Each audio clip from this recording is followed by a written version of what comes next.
Thank you, Wendy. Brilliant. And Farid, I'm going to introduce our Chair of Trustees. Farid, over to you. Fiona, thank you very much for your introduction and for your comprehensive housekeeping and introduction to everybody. So just to echo what Fiona said, good afternoon, everybody. It's lovely to see so many of you, past and present supporters. It's pleasure to welcome you all to CAN's Zoom AGM 2021. It's our second Zoom one. I think it's going to be a habit. I hope not anyway, but this is our second one. And it is a privilege for me to chair this meeting and share with you all the achievement for 2021. We had our challenges, but I'm sure some of my fellow trustees will explain the finance and where we were and where we are going to be in the future. So it's so good to see so many people. I would like to welcome all our partners, funders, councillors, staff, paid and volunteers, and local residents as well. So welcome to all of you. Point of order, if I may, I can confirm that our articles of association state that our AGM can be held at such a time and place as the trustees decide. Therefore, this has allowed us to hold out our AGM via Zoom. I specifically would like to warm welcome to our friends and colleagues from our conference room on 39 Oxford Street. Thank you for joining us. And would also let you know, if I may, that one of our trustees, Aminda Jinder, has stepped down as trustee. So I would like to put you on record to thank her for her work for the last 18 months. Because of that, and as a result of Minda stepping down, we do have some trustees vacancies. Please, you know, we will welcome any one of you to join us. It's a very challenging job, but fulfilling as well. And I think I got a tenner for that publicity, haven't I, Fiona? But yeah, just please talk to, I would assume, if I may, maybe Wendy looks after this sort of recruitment. So if you just contact Wendy, we will be really grateful to you. And I think that's it in terms of introduction. So if I may now, just move to apologies. We have a list of apologies from members and just want to specifically record apologies from Dr. Liam Fox, MP, John Penrose, MP, and Councillor Catherine Gibbons, who is our North Somerset Council representative. I don't think there is any other apologies, is there, apart from that? Okay. So the formal proceedings, if I may, we have presented our members with 4 resolutions, which are to approve the minutes of the last year's AGM, to appoint Albert Goodman as our auditors, and then 2 resolutions to re-elect our trustees.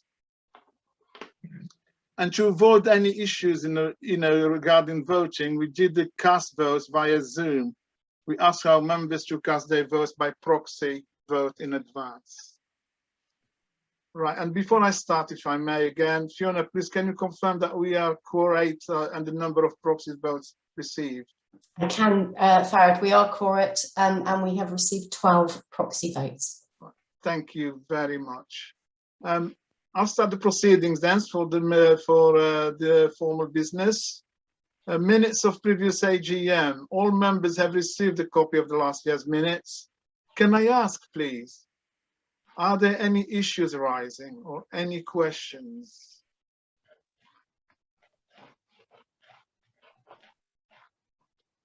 No? No, I don't believe that there are any issues or any questions arising, Farid. So who is our proposer? Philippa? Yep. And seconder Ian? Yes. Yeah. Yes. And was carried by 12 votes. Am I That's correct? Yeah. So the motion has been passed then. On our annual audit and accounts have been prepared by Albert Goodman. Thank you for your, thank to them for their support and help and all the information they gave us to support our accounts.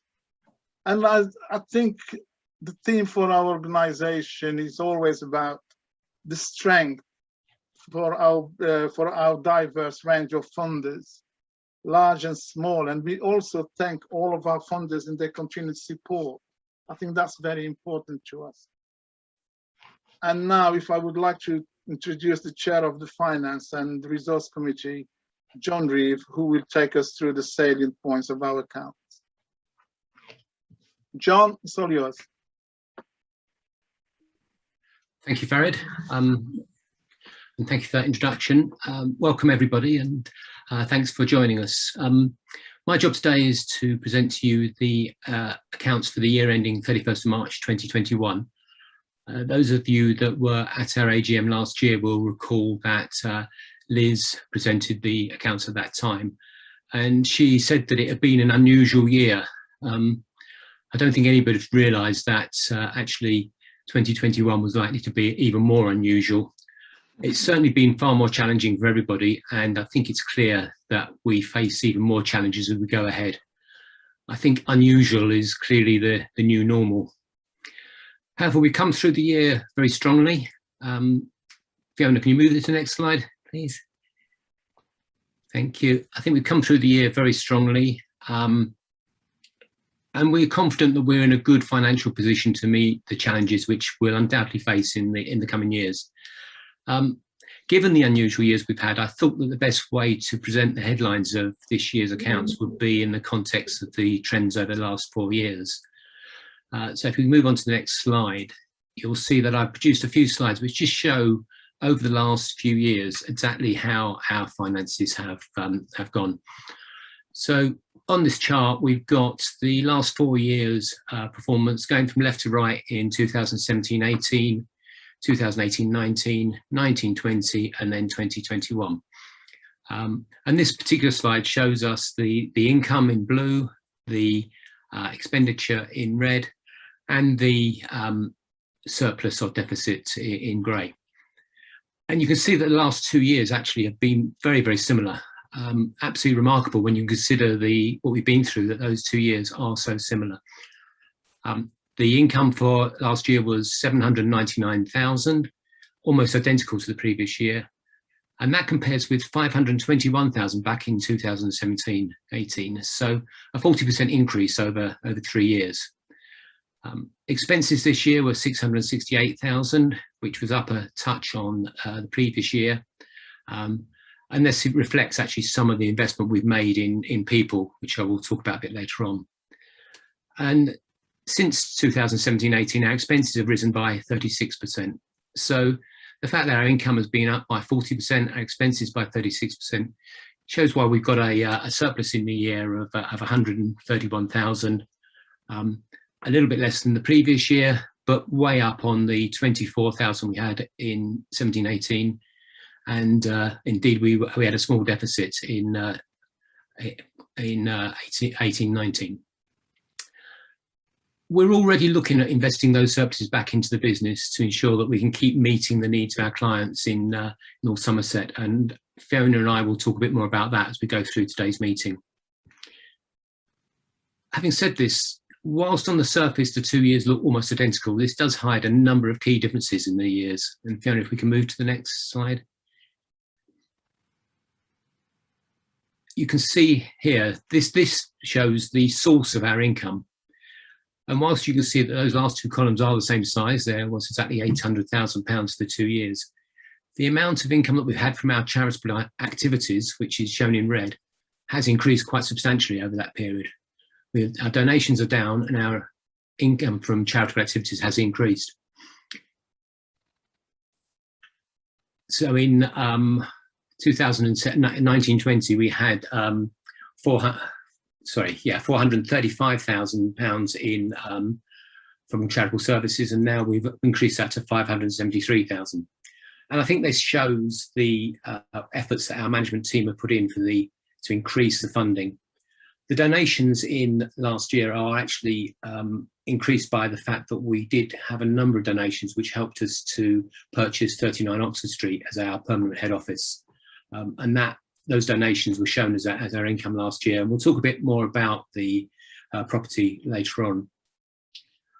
But we really are grateful for the amount that we're getting in from our charitable services now. That's what we're really here for. And this has been through the introduction of a number of additional funding areas, things like peer health, social prescribing, the MAP's increased debt advice capacity, the Quartet's catalyst funding, and we accessed a number of COVID related funding as well through Citizens Advice, Bayes funding, and through North Somerset Council. And if you can move on to the next slide, Fiona. While the income has remained pretty stable, our costs have also remained pretty good. But one of the things we've done is we've started to invest more in people. Our staffing and volunteers are the core of our business. And over the past 3 years, we've increased the headcount from an equivalent of 14 full-time equivalents to 19. And you can see that on this slide, that whilst the cost line has gone up, as you would expect as the charity has grown, actually the percentage that we spend on staff is increasing. Last year, our total cost was 668,000, of which 75% was spent on staff. Previous year, it was 68% was spent on the staff. So we're spending more on actually what's core to our business. In the current year, we're already looking at using some of the surplus that we've created to further increase our capacity. We're suffering, like most businesses at the moment, from shortage of people and the difficulty of recruiting, but we are confident that we can actually continue to increase our capacity. The key is to make sure we do this without increasing the cost base in such that it will jeopardise the charity, particularly given that we are going to be facing some real challenges in the future. And to the next slide, please. Thank you. This slide here just shows our total funds. So this is, it's important that we keep a reserve in our charity to ensure that we can continue through difficult financial conditions. And you can see that over the last few years, the reserves have been lower. This year, we've actually managed to maintain the reserves despite the difficult period, and we'll talk a bit more about that in a moment. But it gives us a good buffer for the future, particularly as we've now got increased responsibilities for maintaining the building and increased staffing costs and increased staffing responsibilities. The important thing is that we look to use these funds appropriately to develop the services we provide. The funds have fallen this year slightly due to the fact that we've taken the opportunity to revalue the property at Oxford Street. You'll recall that we purchased Oxford Street in July 2019. It was financed from a combination of donations and reserves and a mortgage. And the property was shown in last year's accounts at the price we paid plus the costs of the renovations and the improvements. For 2021, we've taken the opportunity to revalue the property in line with best practice and to reflect the fact that a number of commercial properties in Weston-super-Mare, the value of commercial properties in Weston-super-Mare has fallen, largely a result of a significant fall in rents. So on advice from valuers, we've revalued the property at £185,000, and this reflects a write-down in this year's accounts, which is reflected in the slight fall in the total funds. Having said this, owning the property is important to us. It's given us security and control over our own future, and we've controlled the cost by fixing the mortgage for 10 years and looking to pay the mortgage off in 13 years. Now move to the next slide. Thank you. As well as having good funds, the other thing we have to keep an eye on is our cash and making sure we've got enough to pay our bills in the future. And as you can see, our cash position has improved over the years back to where it was 3 years ago. So having spent some of the cash last year on things like the property, this year we've moved that forward again, and our net cash assets are now £235,000, which is almost identical to what we had 3 years ago.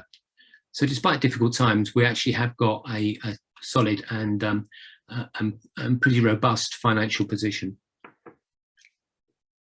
Finally, I just want to touch on something on the next slide on another way in which we value our success. It's not just about making sure we've got strong finances.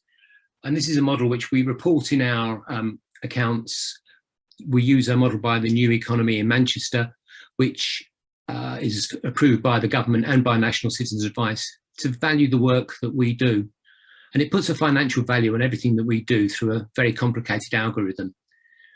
And while the balance of what we do and where the value comes from has changed over the last couple of years, the top line here is the current year, the line below is 2019-20.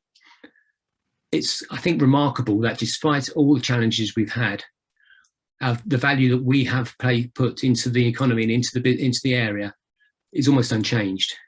This year it sits at 49.3 million. In the previous year it was 50.6 million. Given what we've been through, this is a fantastic achievement, I think, and something that I think we should be very proud of, and something we must thank our volunteers, our staff and our management team for achieving. So just in summary, on the next slide, thanks. I hope you can see that despite the challenging times, we've had a really good year. And over the last 4 years, we've actually improved the business, grown the business, the charity and the services that we provide. The income has stayed strong and we've managed to control expenses. We've made a small surplus, which we're already investing back in services. Our reserves and cash position are good. We've taken the opportunity to regularise the value we place in the head office in Oxford Street, and we're able to ensure that the value we added to the local community was maintained despite the significant restrictions of the pandemic. Whilst the financial performance has been good, we must expect to face a number of real challenges in the next months and years. We know that 2 of our funding sources will be ending in the next few months. We expect all sources of funding to come under pressure as the economy tries to recover from the last 2 years. And we're fully expecting that demand for our services will increase. We're planning for whatever hits us, and financially, I think we're in a strong position as possible to ensure that we can meet the needs of our local community. Fiona or Catherine, are there any questions that have come through on that? Doesn't sound like it. Yes, so we've got one comment and a question here. So great to see the investment in staff resources. Has this resulted in a more diverse workforce where the staffing profile better reflects the demographics of the wider North Somerset community and is strengthened by a rich of mixed lived experience? I'm not sure actually if Fiona might be better placed to answer this one than you, John. Thank you, Catherine. I was going to suggest the same. Fiona, can you say anything about that? I will do. Thank you, David. An absolutely superb question. And I'm going to be quite honest with you and say probably not, because, well, firstly, we're struggling to recruit. And I know that that's across the piece, both in the voluntary and community sector, but also colleagues in statutory and private sector as well. But what we do is we review and analyse our demographic information and our staff profile, both volunteer and paid staff, and we actively set about trying to recruit from all aspects of our community, because we want to be completely reflective and responsive to our communities. So not at the moment, but we know that it's always an ambition of ours, and it's part of our equity, diversity and inclusion strategy. And David, I know that we are working very closely with you, and any support that you can give would be very welcome. Thanks, Fiona. If anybody has any other questions, put them in the chat as we go ahead, or afterwards, you know where to contact us. I'll be delighted to help out, answer any questions or to provide any further information. So thank you for that. I've just got one other item, which is to one of the resolutions we have. I think we've got another slide on this. We have to agree to reappoint Albert Goodman each year. We have recently reappointed them for a period of 3 years. They've done a great job for us over the last few years. So we've put this out to the membership, and I believe that we have 12 proxy votes in favour of this. Sorry, we have a proposer is Gary Wright, The seconder is Liz Fothergill, and we have 12 proxy votes in favour and none against. So I'm delighted to say that Albert Goodman will be remaining as our auditors for the next few years. And thanks to them for all the hard work that they give to us to help us produce these accounts. Next item is just the resolutions on the reappointment of the trustees. So we have 2 trustees up for re-election this meeting. Given that one of them is Farid, he's asked me to chair this part of the meeting. I think members have had details of the 2 trustees. Under our terms of reference, they are eligible to stand for re-election, and have both indicated that they wish to stand for re-election, for which we're grateful. We have a proposer for this, which is Philippa Clark. We have a seconder, which is Liz Fothergill. And I confirm we've had 11 proxy votes for Roger and 11 proxy votes for Farid. So thank you very much for that. And in case anybody's wondering why there's 11 votes for this and 12 for the others, Farid and Roger were banned from voting for themselves. So I think there weren't any votes against. So I can confirm that both Farid and Roger will be re-elected. And given that good news, I'm delighted to say I can now pass this back to Farid to chair the rest of the meeting. John, thank you. And thank you all for voting us in on behalf of Roger and myself. And also, if I may, very quickly, I know we've got a timeline on everything, just to say what an excellent result and what excellent achievement we have made according to the finances. And I'll take this opportunity to put it on the record to thank all stakeholders in CANS, from our staff, from our volunteers, from our funders, from our supporters. Thank you all. And it's reassuring to see those figures. Okay, we'll proceed with further work then. I would like, if I may, introduce our Chief Officer, Fiona, to present the overview of our annual report and our impact in 2020-2021. Fiona, it's all yours. Farid, thank you, and thanks to everybody. So it has been a rather unusual year, and the first thing I want to do is just to thank my amazing team of paid and volunteer staff. I mean, we closed our face-to-face services on the 19th of March 2020, as we were all heading into a global pandemic. And by the 23rd of March, we were all in our homes, having literally picked up our computers, and we were delivering our advice services remotely. And I can't tell you how proud I am at the agility, the resourcefulness and the resilience of each and every member of the CANS team. And this is just a small selection of the photographs that we took as we started bringing our volunteers back online. So this is us delivering equipment to them. And the fact that we set up at home, and there's Elisa in the bottom right-hand corner, delivering welfare rights advice, session supervision, and all manner of other things from her dining room there. So it's just been a really interesting, challenging, and quite rewarding year for all of us in delivering advice. One of the things that we were acutely aware of as we moved to remote services was that not every client could access us, and that our more vulnerable clients, more marginalised clients were going to struggle. So we have been delivering face-to-face advice since June 2020. We opened, as soon as we could, we opened up 39 Oxford Street. That's literally as the builders and the decorators were leaving, because as we went into lockdown, we were just finishing the refurbishment. We did it in a very COVID secure way, because we just realised that we just had to be there for those more vulnerable clients. And what we've been doing since then, and my management team, and particularly Sarah and Catherine, have been making great strides to really get back out into the community and work out where we can visit, see clients in community locations, and really building those connections with our town councils, our parish councils, our community groups, and all of our partners. So it's no coincidence that the title of our AGM this year is supporting our community, because it's those community connections that have really enabled those clients to access our services and get to us as soon as they can. So we're very, very grateful.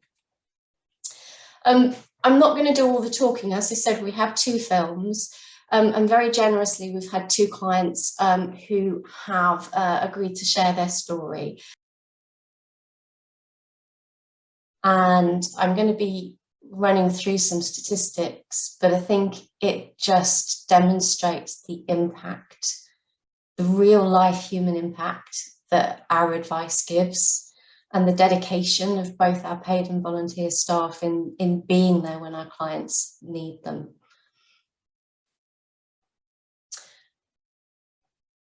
I've got some statistics in front of you. What I want you to think about, in 2020-21, we helped, for the whole service, almost 7,500 people.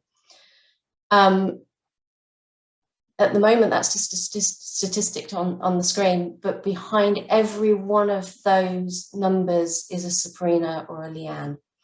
Behind every one of those is a client needing help. And quite literally, we're changing lives. It's about food, it's about those bills, it's about making sure people keep roofs over their heads. And these are real life stories. What you can see in front of you is the story of how the pandemic unfolded. So we had 21 face-to-face locations. We moved our services to remote advice. What is really quite uniquely interesting is, and just ignore the 2019-20 statistics for a moment, I'll come back to that, but let's compare the 2018-19 with the 2020-21, and you can see that they are not just comparable, but we actually helped more people remotely. So we know, and these are conversations that we've had as a management team and as an organisation, that one of the benefits of the pandemic has given us the opportunity to really explore digital services and remote advice. And it's not that we don't want to return to drop-in or have those community locations. It's just that we know the resources that we have, and you've already heard from John as to the resources and their finances. We know that we can actually channel them to the best effect to get to the most people. But what we are doing is developing our services, as I said right at the outset, to make sure that we are there for those clients who need us the most and those clients who are marginalised and who are vulnerable. So we are working very closely with our colleagues in the 4 town councils in Weston, Portishead, Clevedon and Elsey, through North Somerset together, the parish councils, the mutual aid groups, the community groups, and our colleagues across the VCSC and statutory agencies, to make sure that we are connected and connected in a very strong way, so that when people need our assistance, they can get to us as soon as they can. Just coming back to the 2019-20 figures, what you can see there in the whole service comparison, we helped almost, well over 10,500 unique clients. The reason for that is because we opened in the Sovereign Centre and we had our advice shop. And for those of you who have been on the journey with us, you know that we were homeless and we didn't know where we were going to be delivering our advice from. And the local authority very kindly stepped in and assisted us and enabled us to use Unit 3. Unit 3 was an absolutely phenomenal success. One of the things that clients don't like is that we know that stepping over the threshold and actually asking for help can be one of the biggest challenges anybody can make. And the fact that we were in the Sovereign Centre, in a shopping centre, in a prime location, meant that they didn't have to seek us out, they didn't have to come to a back street to find us, and they could just walk in and they could see the layout and they could see what was going on. And that, the feedback we've got from both clients and from our staff is that people loved it. So we are exploring again how we might be able to replicate that, and not just in Weston, but in Portishead, in Clevedon, in Nailsea, and in other community locations. So we're talking to the libraries, with the local authority and all the town and parish councils, because we know that this model works. But what we want to do is make sure that we tailor our services to the best effect, because the money isn't always going to be there. So we're not necessarily rushing to reopen our drop-in services, but we are setting up systems that it's pre-booked. Okay, so making the most of what we've got. The story behind Avon Advice Line. So this is part of our digital and our remote services. When we first went into the lockdown at the beginning of 2020, 2021, we were still working in partnership with our colleagues in Bristol and South Gloucestershire. And we've been in Avon Advice Line for many, many years. But what was happening is that we were being swamped by Bristol calls. And even though we should get North Somerset calls first, the way the platform set up, just because of the volume of Bristol calls, we were getting those Bristol calls. So our performance actually exceeds the demand. You can see that in Q1, and that's because my staff were actually answering more Bristol calls than they were North Somerset calls. We've now disbanded Avon Advice Line, and actually North Somerset is the only member of Avon Advice Line now, and Bristol and South Gloucestershire now have their own calls directed to them. But what I just wanted to flag up with you is the chart at the bottom there, with the CANS performance and the blue block, which is the demand. We are victims of our own success now, because we are answering the telephones, because we are accessible, because we are there, more people are now contacting us. So in 2019-20, the demand on Advice Line was just over 2,000 unique calls. The total for 2020-2021 was just shy of 7,500 calls.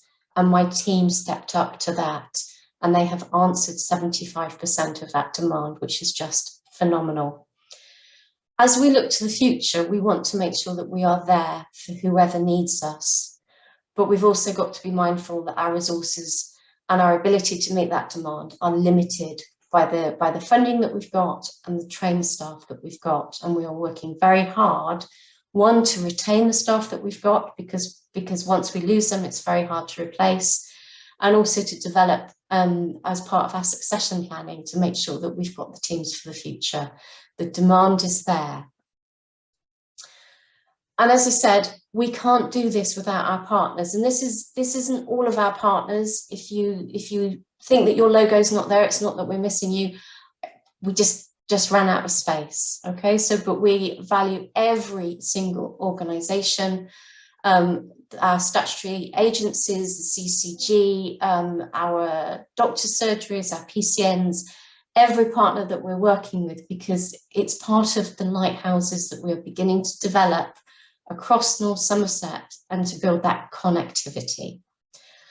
And what I'm going to do now, we're very grateful to some of our partners who have contributed to a film, and I'm just going to hand you over to them. So please sit back, turn the volume up, and I'm just going to play another film.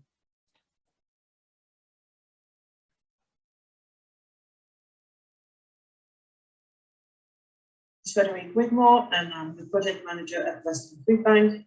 We have just celebrated our 10th anniversary in Weston. So we started in 2011 and I've been there since 2016.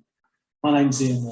I'm the development manager at 65 High Street, which is a wellbeing and health venue in Nailsea. We opened in October 4 years ago, and I've been involved from conception through to the present day. The interview has been made. I've been involved since March, April 2020. We are a community support group which formed to support the community over the COVID pandemic. We've done various things, shopping, subscriptions, delivering hot meals to people who are isolated. So my name's Mark Graham. I'm Chief Exec of the For All Healthy Living Company. The organisation's been going for 17 years. I've been involved off and on all during that time, but as chief exec for about last 9 or 10 years. My name's Will Cottrell. I work for the WAM team in North Somerset. WAM stands for Warmer Homes, Advice and Money, and I'm a senior caseworker for the team. The WAM team is made up of 3 partners in North Somerset, which is North Somerset Citizens Advice, AMS, Handy Person Service on behalf of North Somerset Council and North Somerset Council. So our part in this partnership is to tackle fuel poverty in some of the most vulnerable homes.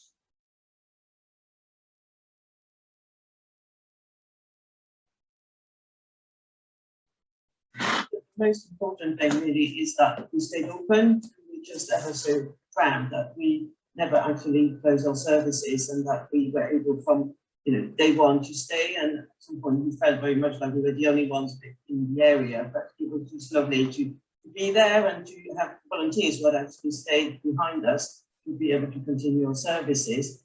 Another point really is the unbelievable support we got from our usual supporters and organisations, but also the big supermarkets who donated vans loads to us. And then just people, businesses, and just, we could not have done it without support, because we only just do the distribution, really. And then really the third point is the strength of the collaboration, the organisation across Western.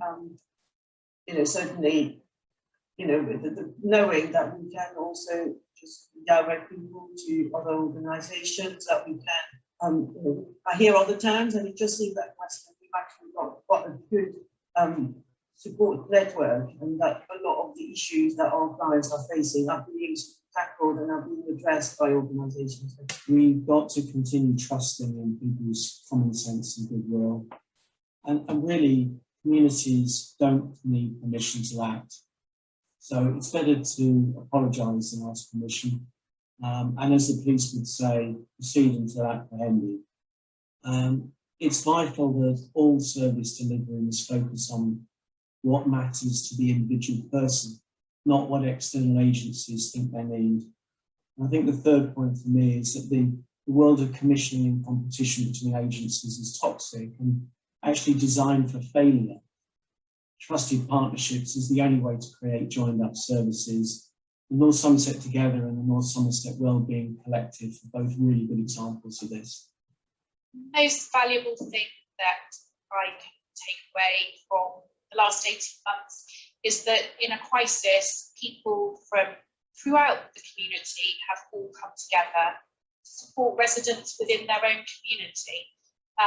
We've people who help in a crisis, ages of 18 to 80, people who are shielding, but still could help their community, and that has been a truly inspiring, wonderful thing to see. We're taking some time over the next months to decide how Lead and Aid will continue and if it will continue. There are obviously lots of other amazing organisations that have done lots of wonderful work before COVID and throughout COVID, and we need to take time to step back and assess our place within the community and if it is needed. So in terms of three things I think have come out of the last 18 months that are positive. I do think that I talked about a bit like COVID silver linings. I think there are things to look for when silver linings, and the three things that come to mind. One is, I think, increased neighbourliness. It's not an easy word to say, but I do think on a simple level we started to look out for our neighbours a bit more. A lot of very locally based action groups sprung up, and that was fantastic. And I think also, because at that point, when we were only allowed to walk around our own area, we actually started bumping into our neighbours and smiling. And so I think increased neighbourliness happened naturally. And I hope that's continuing, we can continue with that.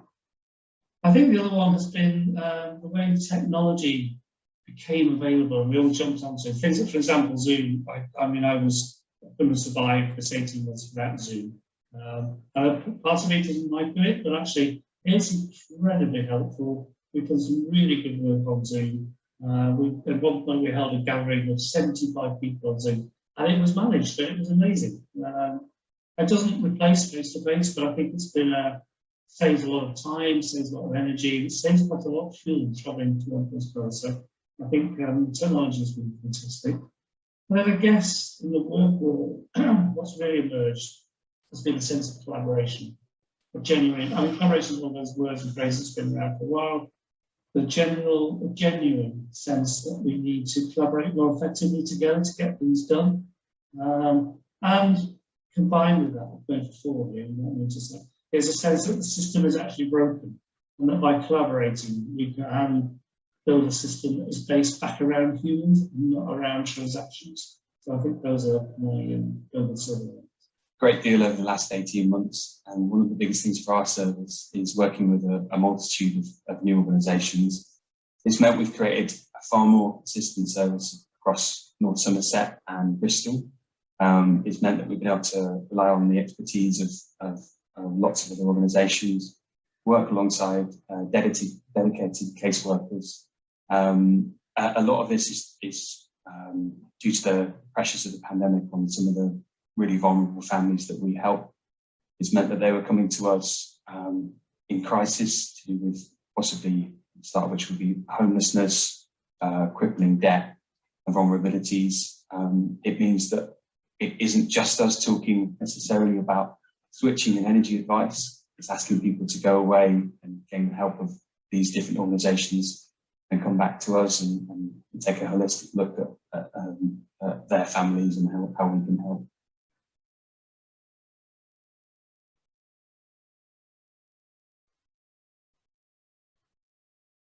The thing for us is to keep listening, learning and supporting as many groups in the community as we can, and as many who want us to help them.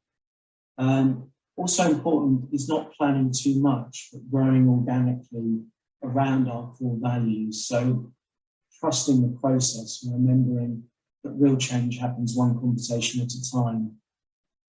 When Number 65 was set up, I knew that having CANS involved was essential to reinforcing our ethos, and it is. Well-being and health are increasingly understood as being about so much more than just doctors and medicine. And supporting people in their own communities is the bedrock of well-being. And citizens' advice is absolutely at the heart of this. You know, the food bank cannot function without other community groups, and one of the big jobs we've been doing recently really is also to go back to what is everyone doing and what services are available, so that our signposting is increased. Is up to date.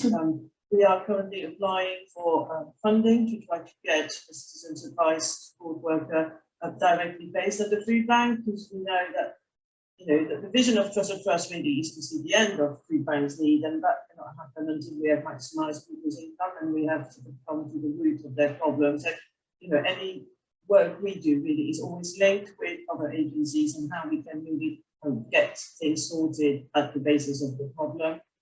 It's been really useful working with CANS over the last 18 months. The residents that we have referred have found it really, really supportive, and the outcomes have been really positive for them. So it has been really valuable.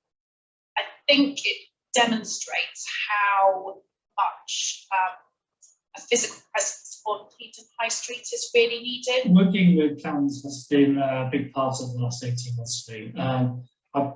So it falls into two parts. One is that you manage to adopt and change and make sure that people still can get the support they vitally need. I think a lot of people have felt very lost and very alone in this time, and CANS has been a very constant place where people can go to get the level of support that they need with very pragmatic levels, but also it's not an our role. So I think the level of community support that you've managed to do by adapting to going online, to having kind of video meetings, absolutely brilliant. And I think you've stayed welcoming and friendly, which is not always easy in a kind of digital world. And for me personally, being part of CANS, obviously I've been working very closely with Fiona over this time. So we've worked and created a lot of strategic alliances. And again, I think it'd be fair to say without her support and working together, we wouldn't have been making some of the changes that we've made over the last 18 months. It's been invaluable. It's been amazing the last couple of years working closely with North Somerset Citizens' Advice. it's meant that we can access their expert knowledge on a massive range of topics. It's also been great to see our partnership with them grow, and it has meant a more consistent, well-rounded service in North Somerset and Bristol. People coming into 65 and talking to advisors from Citizens Advice has been a real eye-opener, and we've seen examples where people have walked in clearly in great distress, and they've left an hour later, and you can see something has really lifted from them because they've shared a problem that they had, and there's somebody there who's not giving them false promises, but they're telling them that this is a solvable problem, and that perhaps that part of their life can now start coming back under control. And it really is a great thing to see it. So for us, just having people feeling that they can walk into a friendly place and talk to friendly people who are going to help them with their lives is a great thing.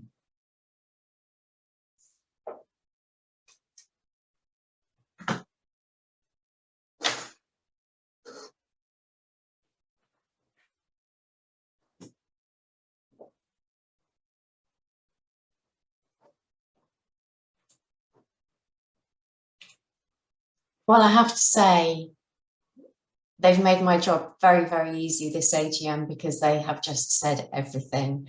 My thanks goes to all of our partners and everyone who's contributed to that film, but not just those who have contributed, but to all of our partners and stakeholders, because we can't do this work in isolation. Everything that we do is about collaboration, because at the end of the day, we've heard from Leanne and Sabrina, and it is about the human, and it's about what the human needs. And there's a lot of conversations around holistic service provision and multi-agency service provision, and we are real advocates of that, and we really want to make sure that we are working in collaboration. My thanks also goes to our most magnificent filmmaker, Wendy, who patiently interviewed everybody for the making of these movies and has edited them because there was hours of footage. So thank you, Wendy, that was a brilliant job. And I'm sure everybody agrees, you know, that's really impactful. There's so much in both of those films, both from the clients that we help and from our partners. I'm very quickly just going to look ahead.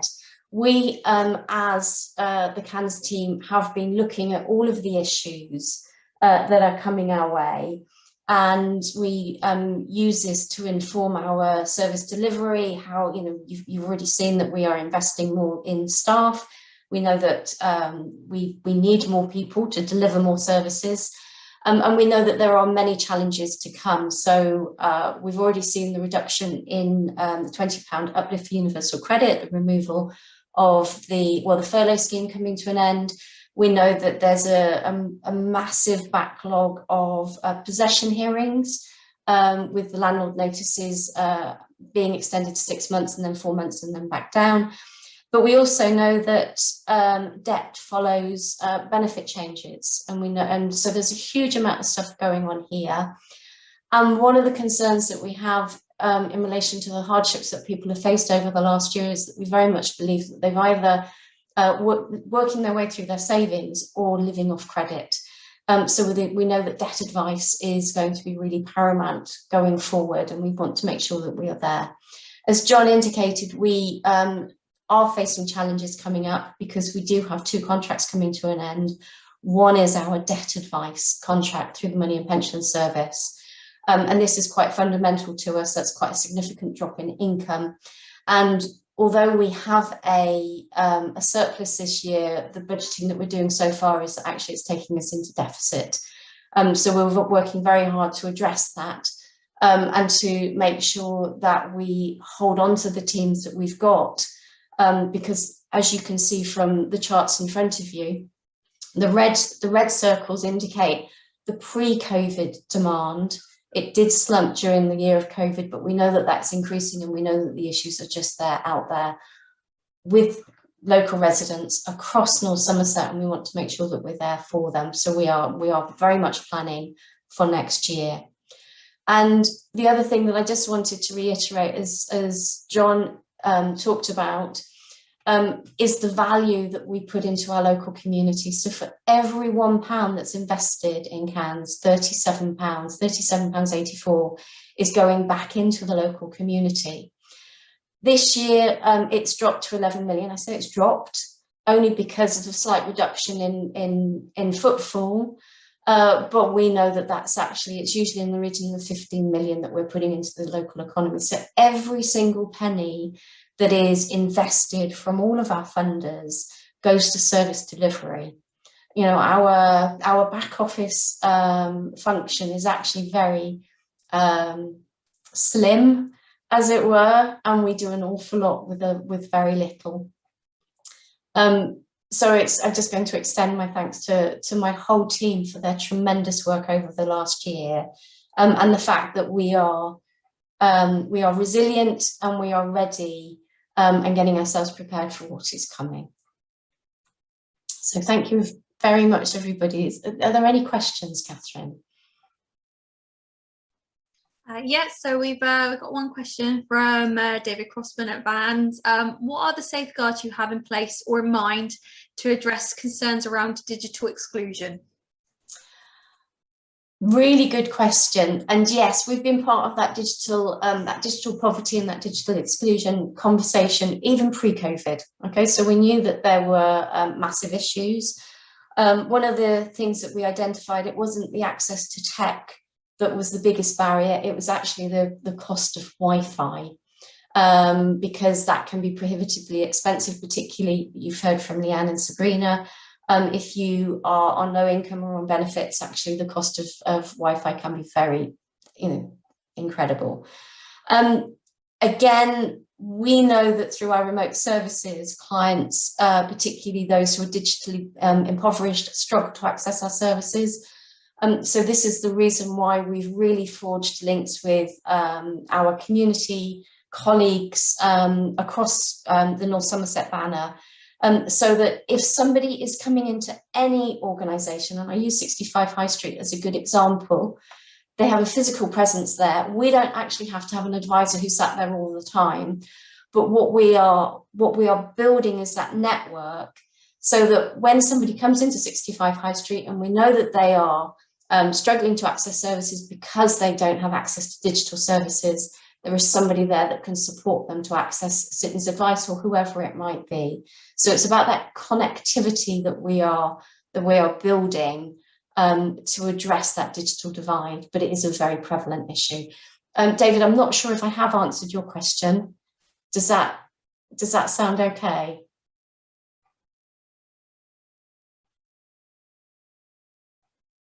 Is there any response, Catherine? I think David just gave a thumbs up. Oh, brilliant. Thank you, David. So if there are no more questions, I'm just going to hand back to Farid.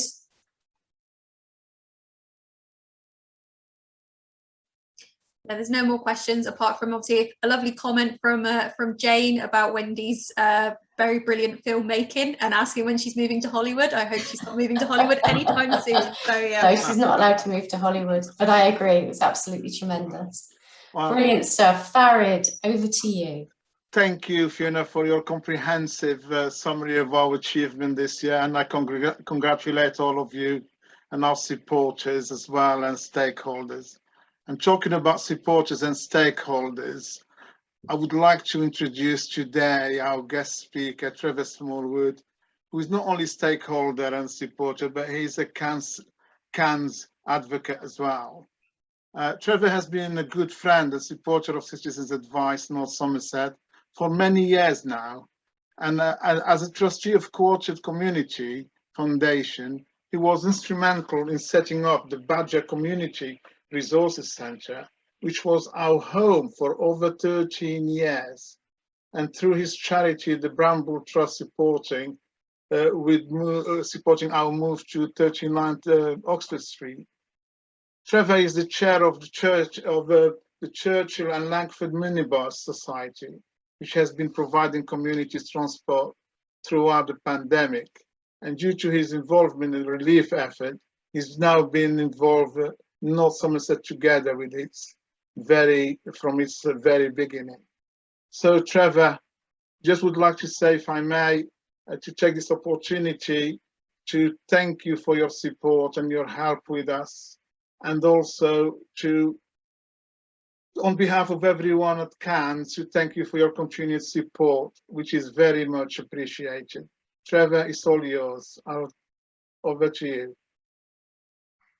Thank you, Fareed, and good afternoon, everybody. I've certainly enjoyed my involvement with CANS over the years, and it's been quite humbling being able to watch all the films this afternoon, and certainly wondering what on earth I'm doing here, sitting, being able to talk to you. But nevertheless, I was asked if I would give you an update on what I've been involved in over the last couple of years, and so I'm going to give that a shot for a quarter of an hour, and then we'll perhaps have some questions at the end of that. So we'll move on to the first slide then.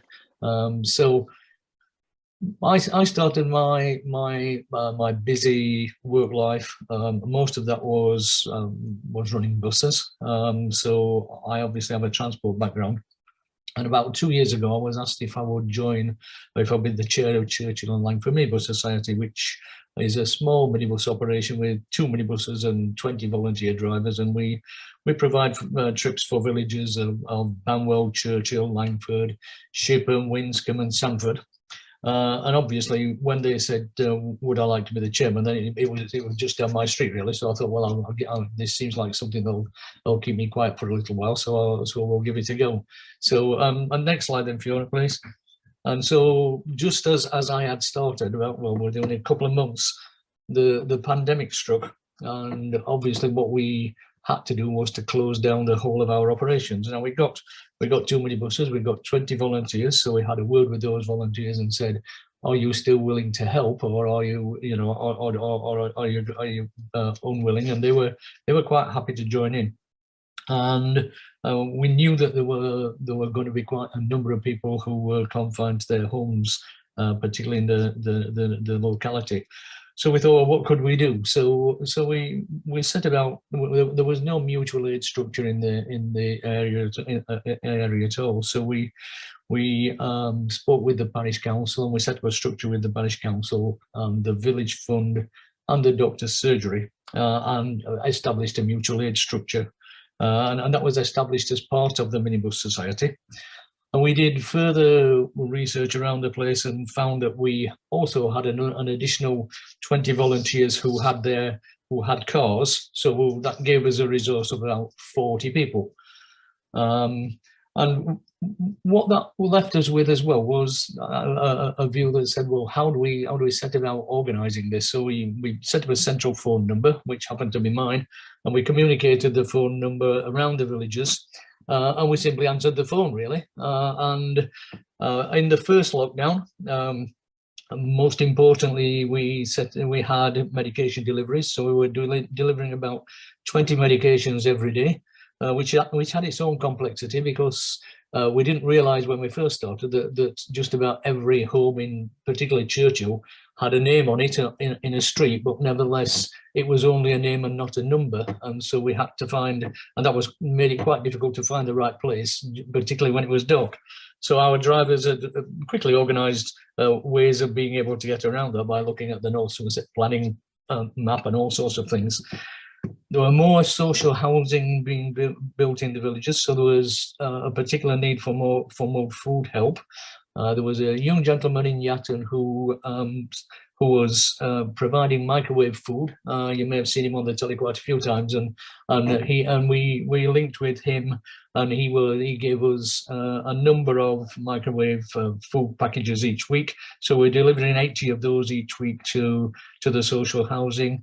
And we also established a roast dinner every Thursday for about 12 weeks for 80 people around the villages, and that was linked to one of the pubs in the village. We did shopping, and early on we did parcel exchanges as well. So early doors on the on the government food parcels. There were quite a number of food parcels that were being delivered to people who didn't want a food parcel, but there were also quite a number of other people who did want a food parcel who hadn't got one. And so we were able to link the two together and pick the parcel up when that arrived and take it to the other address. And that went on for a little while. So at the end of the first lockdown, we were able to come back to operating some services. So we did restricted trips where we had half capacity on the vehicles, obviously mask wearing, obviously screens behind the driver, etc. But that allowed a little bit more of the feeling for the people that were using them to at least feel as if they were getting out a little bit. But that didn't necessarily last very long, as straight away, shortly afterwards, we were into the second lockdown, and again that was quite different. We were only given information on about 10% of those that were identified as vulnerable in the first instance, because the government had asked people to re-register. Lots of people didn't re-register, so we hadn't got a complete list of the names in the same way as we had before. But nevertheless, we were happy that we were going to find out one way or another through the other forms of volunteers that we'd got in the locality.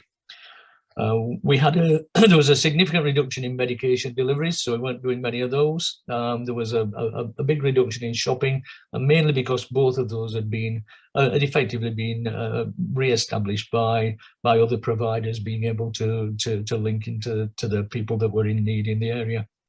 But then vaccination transport kicked in, so there were lots of people without cars who needed help to get to the central location. The two central locations that we did some transport to were Riverbank in Wirral and also Langford Surgery. We've helped about 250 individuals go to have their various jabs, and obviously that's still an ongoing process at the present time. We set up a food bank in the village, and that operates 1 day per week. And we have found of late that hospital transport is starting to become more of a need, where people are, as the NHS are coming back to life on other than COVID, then people are requiring more things. One of the good parts of COVID, we've talked about silver linings, and that is that the hospitals are well organised these days to ensure that people are not in there for very long. So at least, well, it's easier to get volunteers because we know that they're probably only going to be there an hour rather than 3 or 4 hours like they used to be. So the general well-being of people is now something that's becoming more of an issue. But equally, next slide, Fiona. Equally, it's quite apparent that transport is important to people. Lots of the villages that are close by where we are have little or no bus services. The village minibuses have across the patch have filled the gap to an extent. I mean, we've got village minibuses well in Congsbury, Blagden and Rington. And transport is also an important part of people's well-being, so it gets them out from their 4 walls, and even if it's only just for a few hours. But equally, we've also found that it helps the well-being of drivers and organisers, and also people like me. So at the end of the second lockdown, we wanted to try to ensure that there were that none of the clubs in the villages had disappeared, and so we set up a small grant scheme to provide small grants for those local clubs, and certainly the kids clubs and people like that were able to get a couple of £100 each, which allowed them to be able to feel comfortable that they were going to survive into the future, and all those are still there. So next one, please. And one of the things that we did do was we commissioned a report, and that was with the help of funding from Quartet, but also with the help of Vans as well. And what we tried to do was to log our experience and to ensure that we got some sort of understanding as to what was going to happen going forward. And we've learned quite a few things out of there. I mean, first of all, we've learned that there are an awful lot of good people around who are willing to help and give of their time. Secondly, we've learned that communication is of the utmost importance, and we just talked a little bit about the internet, and not everyone is connected to the internet. And from time to time, we've resorted to leaflet drops to ensure that people that are not connected are able to get some sort of information. We've learned that a trusted phone number is essential. So that's a phone number that gets a response, but equally gets some follow-up action as well fairly quickly, so that the people that do ring are comfortable that something's going to happen. We've learned that the need to be responsive sometimes is not helped by regulation, and I think Ian Merrill touched a bit on that to say that that sometimes the regulation gets in the way, and often you've got a crisis that might need to be dealt with in an hour, and you've got to find a way of being able to deal with that satisfactorily. And for example, you know, we never really found who the NHS volunteers were that were around our villages that might actually help us, and that to some extent was a bit of a shame, really.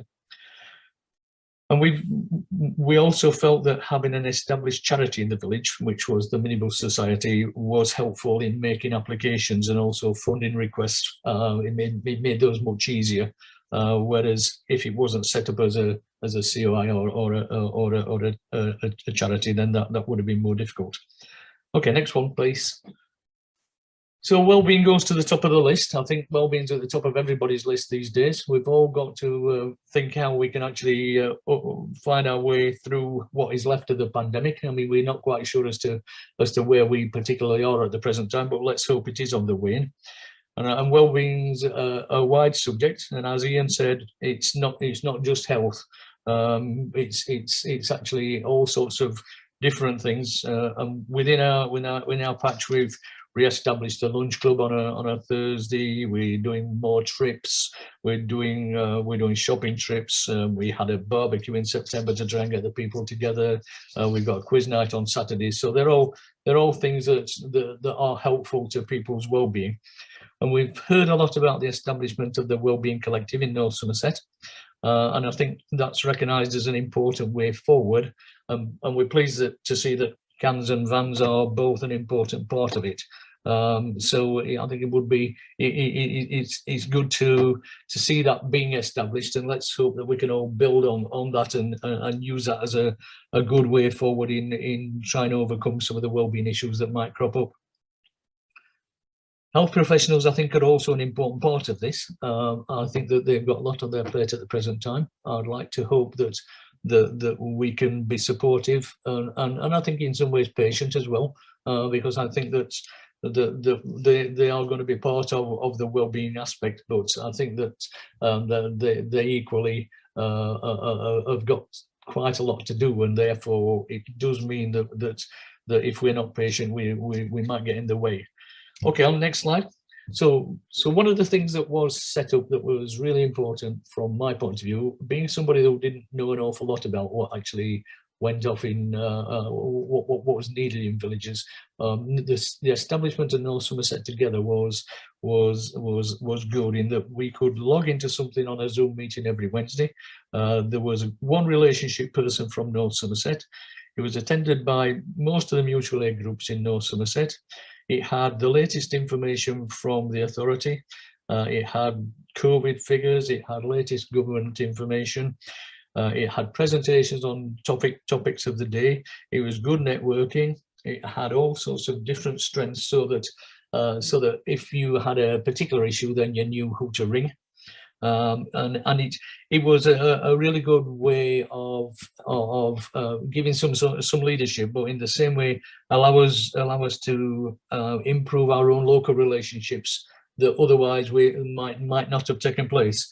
It was something that I'm a great believer in, that there's no need to reinvent the wheel if you don't need to reinvent it. Okay, next slide.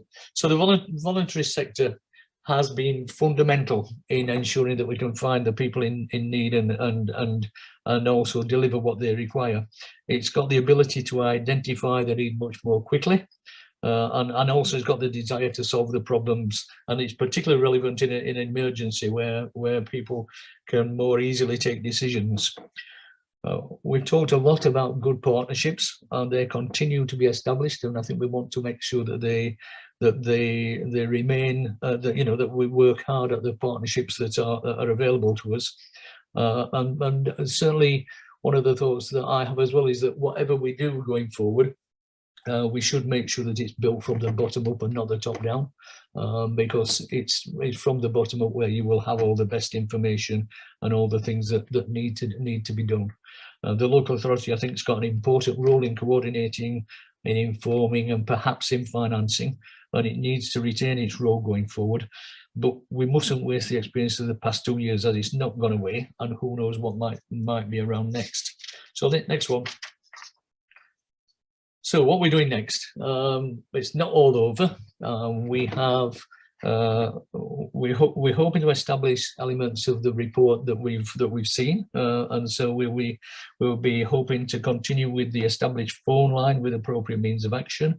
We'll be having a particular well-being focus on things, and obviously tapping into what's going on with well-being.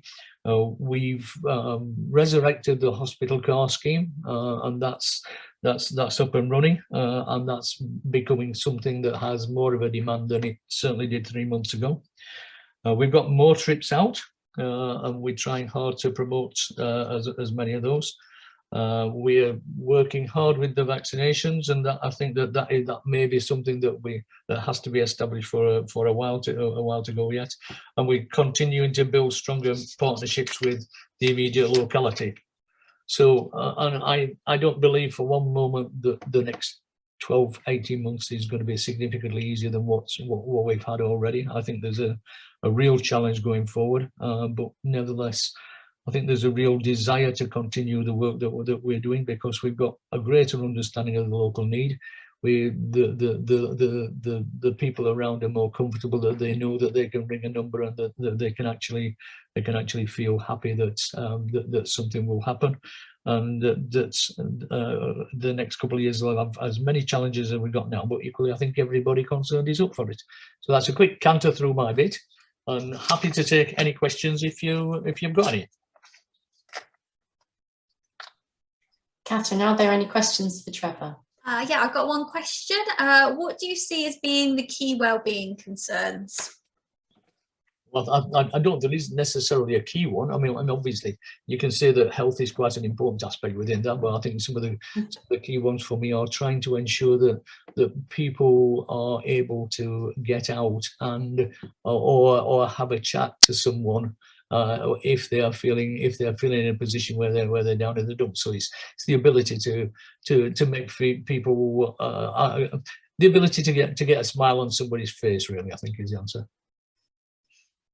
Brilliant. I don't think we've got any other questions at the moment. Oh, hang on a minute. I've got basically someone saying from Beverly saying it's a great service from personal experience. Thank you to Trevor. So yeah, so we've got some comments from that, and thank you, Trevor. It sounds like it's a great service, rewarding work as well from Will. So yeah, I don't think we've got any other questions at the moment. Good. So Trevor, that just leaves me to say a huge thank you from all of us for talking to us today. Just a few things that have resonated with me, and it is the importance of transport in relation to wellbeing. We do have rural areas here in North Somerset, and we know that distances become far greater, one, when you don't have the money to access public transport, or you don't have the mobility in order to take yourself by your own transport. So the community transport is really key. And it's about building those trusted relationships. You're completely right. You know, when you can be living in £1 million house but be lonely and isolated, and you can be living in a very community-rich environment but not be able to afford a tin of beans. And it's how we address all of those issues and connect. And there was something that resonated with me when we were talking the other day, that you said that the biggest issue for you is the person that you don't yet know.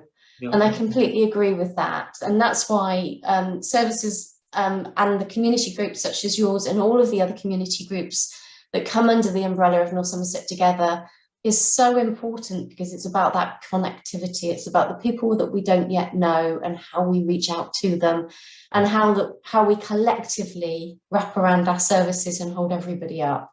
Yeah, agreed. So from me today, Trevor, thank you so much. And thank you so much for being such a wonderful friend of CANS. We so appreciate it, and we appreciate everything that you've done for us over the years. So can I ask everybody to do a BSL clap and just give our appreciation in this way? Thank you so much. Thank you. Brilliant stuff. Now I'm going to hand back to Farid for closing remarks. Oh, Farid, you're on mute. Thank you, Trevor. Just to echo everybody else, but yes, your support is appreciated, and the well-being, I think, is paramount to all of us. So thank you. Just a few closing remarks, if I may. Just a few thank yous. I just want to thank everyone who helped to plan, organize, and set up today's event.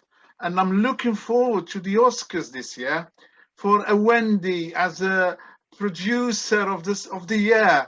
I don't know if we have to vote for it, but I think we should.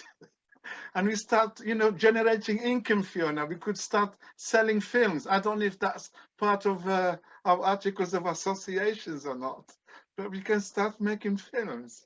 Let's put it in there, Farid. Yeah. So that's that. Obviously, for Caroline as well, and everybody else who have helped to get this AGM up and running. I also would like to thank from the bottom of my heart, and I believe in that strongly, all our staff, paid and volunteers, for the tremendous contributions they make to the service and to the community at large. I think, for me, the fact that we are always there is a reflection of what an excellent service we provide. It's not controversial. We are there for everybody at any time, whatever it is. And that's, to me, that's a sense of great achievement. So thank you all. And finally, I would like to thank all of you for coming today and for sharing our achievements, sharing our challenges, and sharing our future. So thank you all. Thank you. Thank you all. If there is no further questions, I will close the meeting. No?